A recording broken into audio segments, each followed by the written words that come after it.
comecei a amar depois que eu conheci. Agradeço por ceder essa tribuna para este momento. E eu quero dizer que Deus é bom, irmãos. E Ele tem feito coisas grandes e maravilhosas por nós. E vai continuar fazendo. Se tão somente nós o buscarmos de todo o coração. Eu gostaria de fazer menção da palavra em Abacuque, capítulo 3, aqueles que quiserem acompanhar. Eu confesso aos irmãos que quando eu ouvi esse tema, me chamou muita atenção, voltando ao princípio para permanecer até o fim. E isso é uma grande verdade nos nossos dias de hoje, porque somos necessitados de voltar em todo o tempo aquele primeiro amor. E veio de encontro a mim esta palavra que se encontra em Abacuque, que estarei lendo para a igreja. Diz assim, verso 1: a oração do profeta Abacuque sob forma de canto. Verso 2 diz: ouvi, Senhor, a tua palavra e temi. Aviva, ó Senhor, a tua obra no meio dos anos. No meio dos anos a notifica. Na ira, lembra-te da misericórdia. Amém, igreja? Também quero fazer uma oração. Antes de sair de casa, uma palavra me chamou a atenção de um pregador muito conhecido que falou assim, quando ele chegou, ele aprendeu que quando ele chega numa casa, tem que orar, porque diz a própria palavra que se tem alguém enfermo, a oração do profeta tem efeito. Se a tua fé também, como diz a tua palavra, o próprio Jesus diz, vai, a tua fé te curou, a tua fé te salvou. E eu estou aqui nesta casa hoje, também saí de casa, não estava muito bem, minha esposa com problema lá, com pressão alta também, e ouvindo esta palavra, propus no meu coração também de trazer algo aqui em forma de oração para a igreja. Aqueles que puderem me acompanhar em oração, ore comigo nesta noite. Pai, eu te agradeço, Senhor, por tudo que o Senhor tem nos dado, ó Pai, por tudo que o Senhor tem feito por nós. Ainda, Pai, que somos fracos e limitados, ó Pai, o Senhor tem nos guardado e nos livrado de todo mal. Pai, mas eu sei, ó Deus, que a tua humanidade, o teu povo, Pai, tem sofrido, ó Pai, com enfermidades, com injustiça e com muitas outras coisas que vêm de encontro a nós para tentar nos derrubar, Senhor. Mas eu sei, ó Pai, que nada é por acaso, porque quando a tua palavra é lançada, alguma coisa acontece, ó Deus. E eu quero crer, Pai, e clamar nesta noite, que nesta noite, ó Pai, assim, se for da tua vontade, aquele que se encontra enfermo será sarado, será curado. Aquele que se encontra de alguma forma mal, que o Senhor venha trazer o bem. Aquele que precisa de alguma coisa, que o Senhor venha sustentar, Senhor, que o Senhor possa, Pai, dar, Senhor, aquilo que precisamos, ó Pai. Ó Deus, vai de encontro também a minha casa, Pai, a minha esposa também, Pai. Pai, que o Senhor venha fazer, Pai, algo maravilhoso em nossas vidas, porque eu creio, ó Pai, que só o Senhor pode fazer. Eu creio em Ti, Senhor, por isso estou aqui, Senhor. Eu já Te agradeço, ó Pai, pelas Tuas maravilhas, ó Pai, em nome de Jesus. Amém.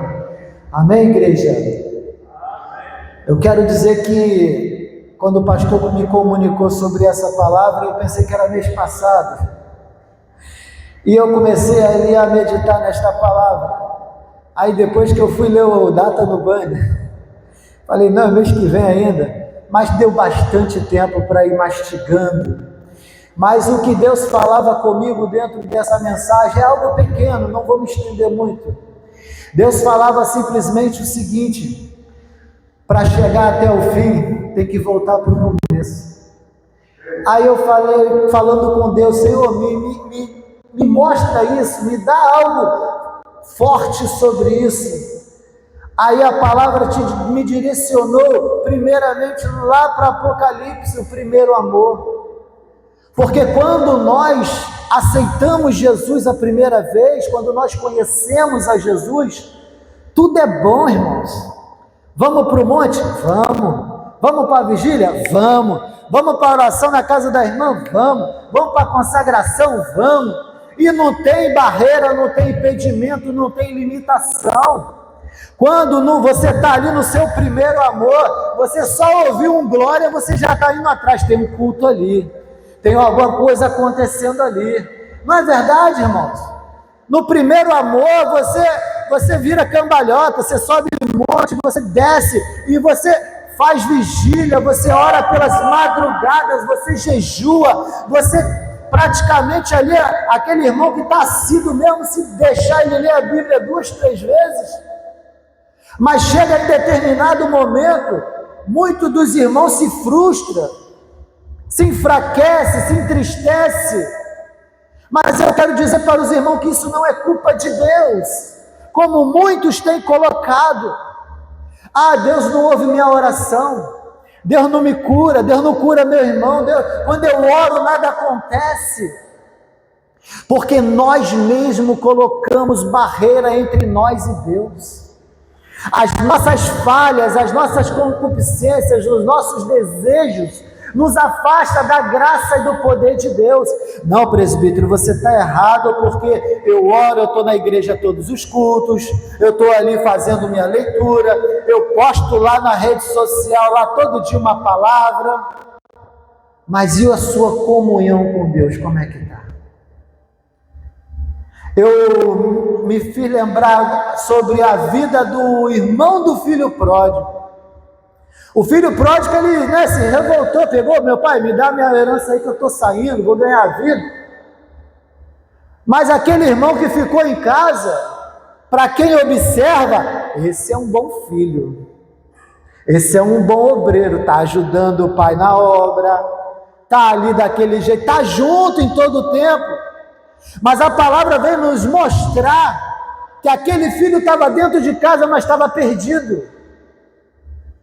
E quantos hoje estão perdidos dentro de casa?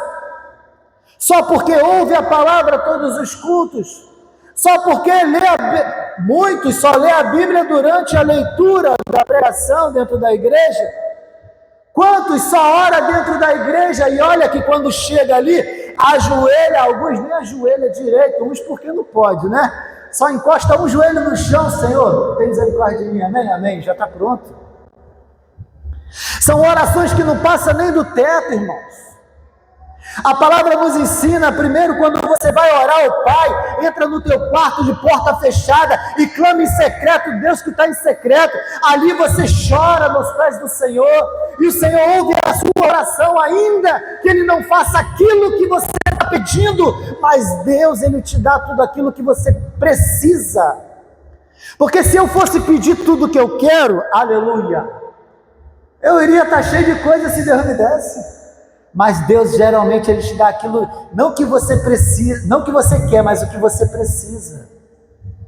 Quantas das vezes eu desempregado, graças a Deus, Deus nunca me deixou padecer fome, porque eu desempregado, numa situação apertada, chegava alguém lá em casa com uma cesta básica, um parente chegava: vamos lá no mercado, me ajuda, você tem carro, né? Me ajuda lá a trazer minhas compras, e quando eu trazia algumas coisas das compras, era minha. E Deus não deixa o justo padecer, Deus não deixa, mas sabe qual é o problema? O problema do ser humano é que eles pararam, a maioria parou de acreditar na providência de Deus. Estou desempregado, não sei o que fazer, o que eu vou fazer? Eu vou correr para lá, eu vou correr para cá, eu vou dar meu jeito, vou pegar emprestado, vou fazer dívida. E Deus: espera aí, irmão, vou te dar na hora certa, calma, tenha paciência. Aí você acaba tomando a frente de Deus, e Deus fala: já que você fez com suas próprias mãos.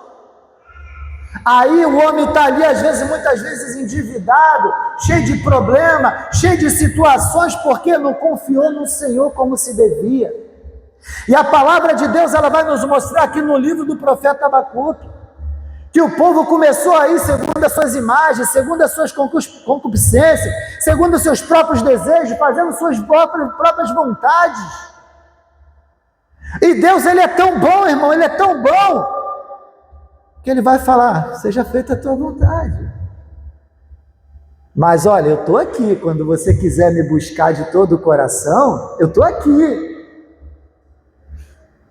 Eu sou o teu Deus, mas eu abençoo aqueles que me buscam pela madrugada, em oração, em louvor e adoração. Quantas das vezes a gente só quer o bem de Deus? Eu só quero a bênção, mas cadê o dono da bênção na minha vida? Cadê a obra de Deus na nossa vida? Quantos de nós, não estou aqui para julgar ninguém, mas quantos de nós já não dá a paz do Senhor para quem está na rua, para quem passa por nós? Quantos de nós já não evangeliza ninguém na rua? Quantos de nós talvez tem anos que não sobe um monte? Quantos de nós não oramos pela madrugada? Quantos de nós não lemos a Bíblia? Quantos de nós não entendemos o que está escrito na Bíblia? Eu vejo às vezes, minha esposa é líder de jovem e ela faz lá desafio bíblico lá com os jovens, e de vez em quando eles estão lá reunidos estudando, e vira e mexe, um ou outro vai lá e pergunta, o que quer dizer essa palavra? E aí a gente chega lá, lê o contexto, né, para dar uma boa explicação, para poder que eles venham a entender, e acaba que quando a gente vai ver lá, a gente acaba aprendendo também. Quantas coisas maravilhosas o Senhor nos deixou aqui escrito, para nós vivermos em paz, em comunhão, e aqui prosperar dentro da palavra do Senhor, e muitas das vezes nós estamos indo segundo ao que os homens falam, segundo ao que nós vemos, e não conforme a palavra do Senhor que nos ensina. Porque a maior riqueza que vem de Deus, ela vem primeiro de nós para Deus, que é a fidelidade ao Senhor. Fidelidade, irmão, não é você simplesmente estar 24 horas ali orando, de joelhos, chorando, não. É você entender que você tem um Deus. É você entender que você só pode adorar a Ele. É entender que Ele é primazia na tua vida. Acordou, bom dia meu Deus, ó meu Deus, esteja comigo aí nesse dia todo.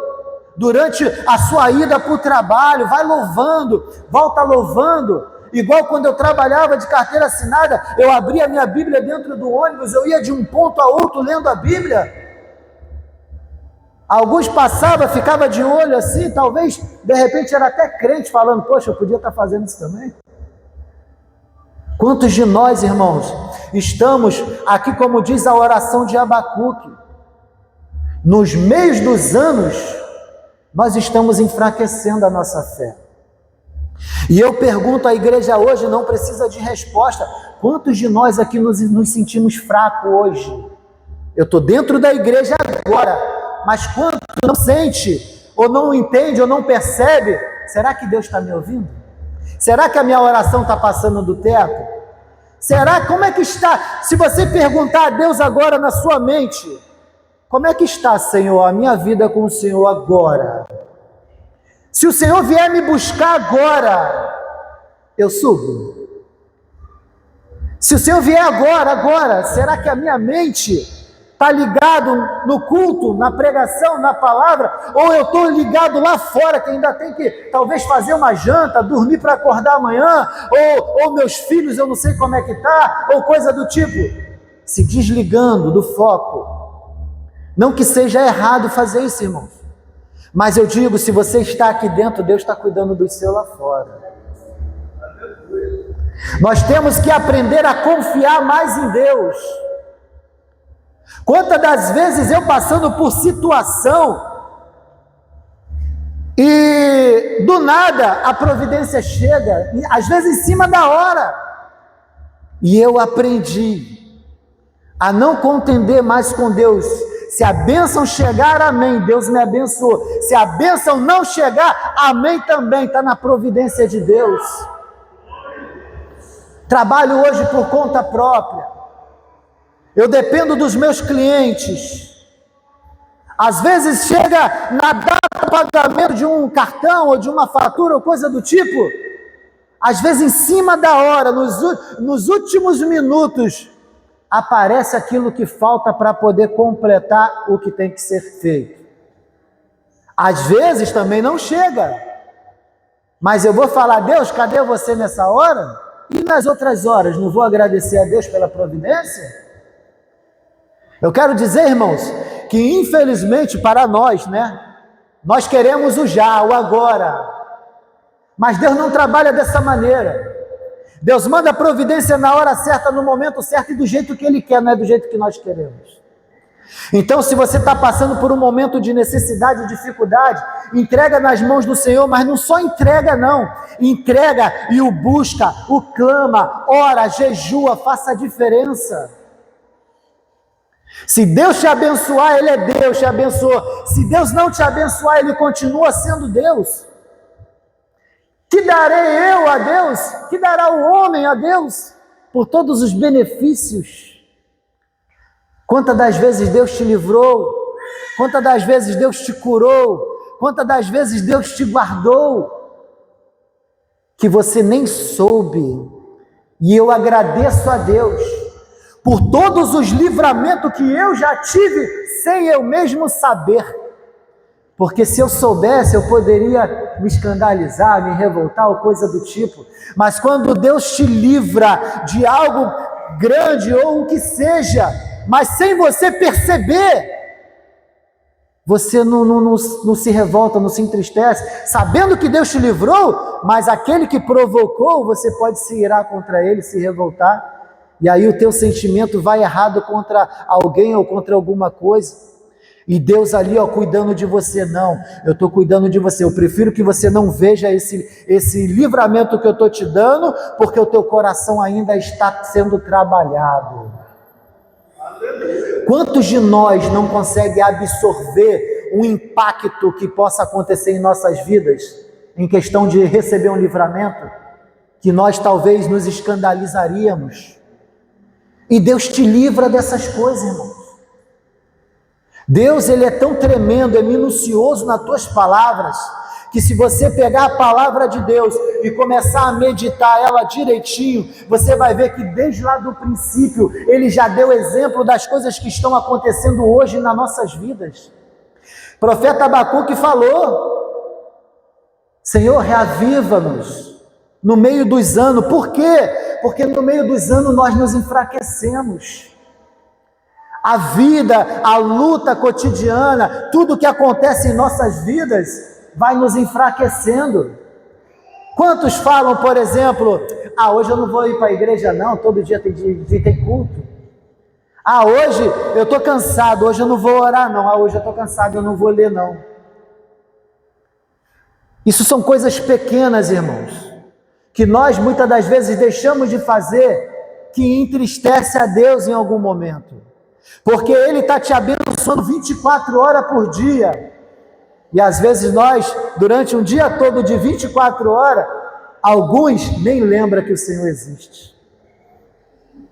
Mas uma coisa eu tenho certeza, eu aprendi, que aqueles que são fiéis permanecem.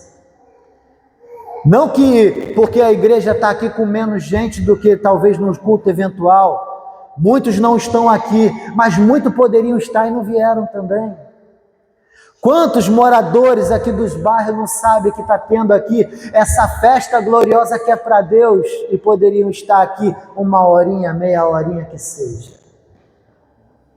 Eu quero dizer, irmãos, que Deus Ele está te dando chance, porque a palavra de Deus fala que enquanto há fôlego de vida há esperança.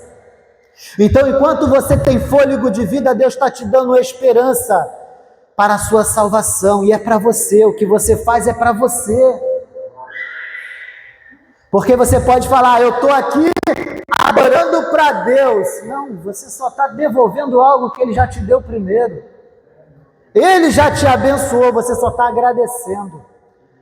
Quando o seu louvor é de coração, quando a sua adoração é de coração, quando você clama a Deus ali e você sente que Deus não tem para onde correr, é o Senhor mesmo, eu só preciso do Senhor. Deus entende ali se a sua oração está sendo realmente de coração, do íntimo, ou se você só está falando da boca para fora para poder manter assim um semblante de quem busca. Quantos de nós falhamos na presença do Senhor? Mas, irmãos, eu quero trazer algo maravilhoso para os irmãos aqui. Lá em Apocalipse, no capítulo 2, está falando ali, que muitos deixaram o primeiro amor. A palavra do Senhor, ela fala que nós temos que voltar ao primeiro amor. Assim como o profeta Abacuque falou aqui, para avivar no meio dos anos, é trazer de volta aquilo que a gente perdeu. É trazer aquilo que a gente recebeu no começo. Irmãos, no primeiro amor, o céu podia cair toró, chuva, gelo, e você estava fazendo a obra. Por que agora quando chove, não vou para a igreja hoje não, porque está chovendo? Mas lá no primeiro amor você não ia até debaixo de toró? Por que antigamente a gente fazia e agora não fazemos mais? Deus mudou? A minha palavra, a Bíblia diz que Ele é o mesmo ontem, hoje e sempre. Nós estamos mudando, irmãos, mas não deveríamos mudar. Sabe o que está acontecendo com nós? Nós estamos nos habituando ou adaptando aos tempos presentes. Aí vem Romanos capítulo 12 que vai dizer, não se conformeis com esse mundo. Quantos de nós estamos conformados com o mundo de hoje? Quantos de nós estamos dando ouvido ao irmão do lado que está falando, vai para a igreja hoje por quê? Para quê? Você já está em todo dia, fica aqui. Quantos de nós estamos dando ouvido a quem não é para dar? Quantos de nós estamos fazendo o contrário daquilo que deveríamos fazer? Irmãos, é uma coisa muito séria, o mundo, ela não brinca, o maligno não brinca de ser maligno. Ele está o tempo todo te acusando perante Deus. Olha lá o irmão, você não está vendo não? O que ele foi fazer lá no céu lá? Ele foi acusar o irmão. Sendo que Deus, ele já se antecipou, né? E falou, tem visto meu servo Jó, homem fiel, segundo a minha palavra? Deus quis mostrar para ele que ainda existe homem fiel na face da terra.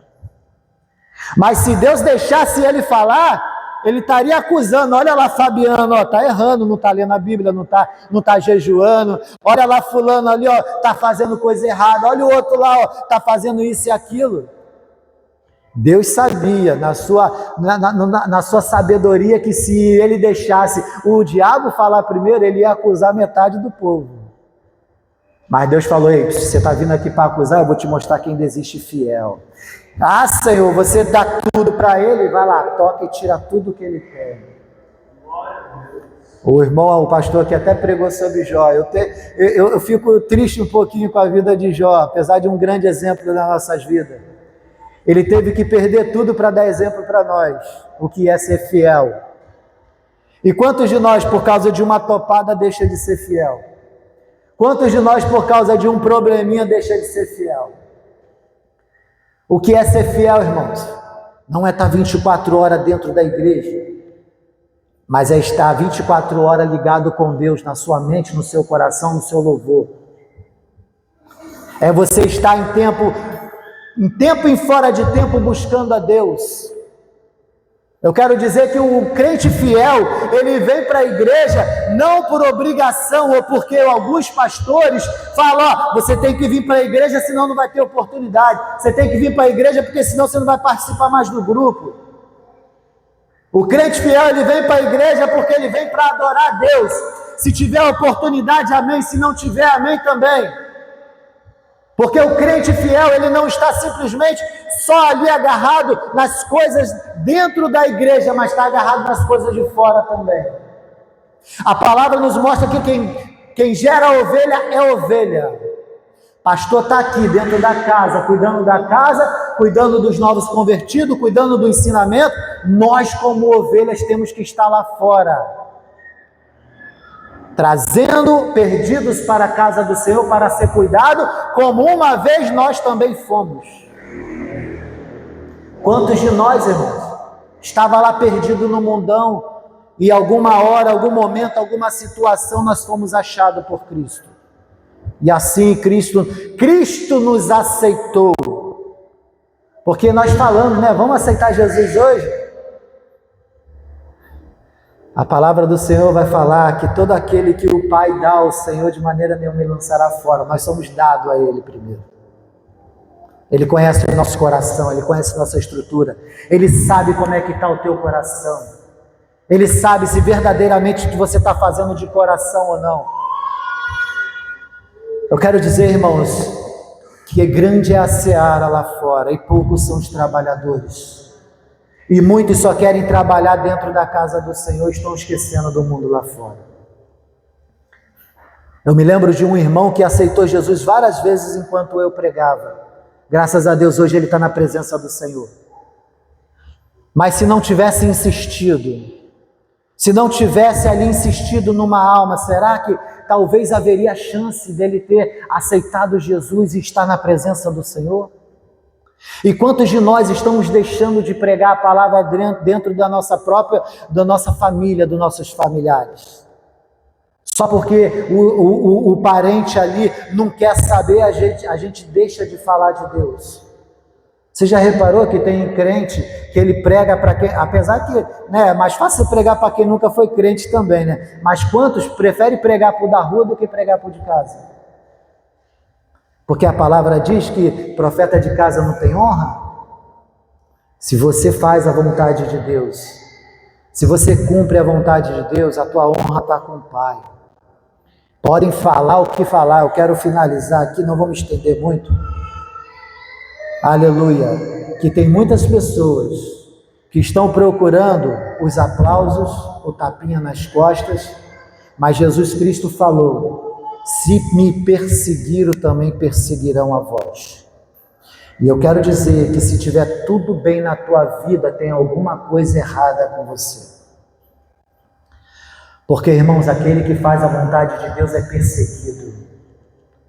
Aquele que faz a vontade de Deus vai ouvir uma abobrinha uma hora ou outra.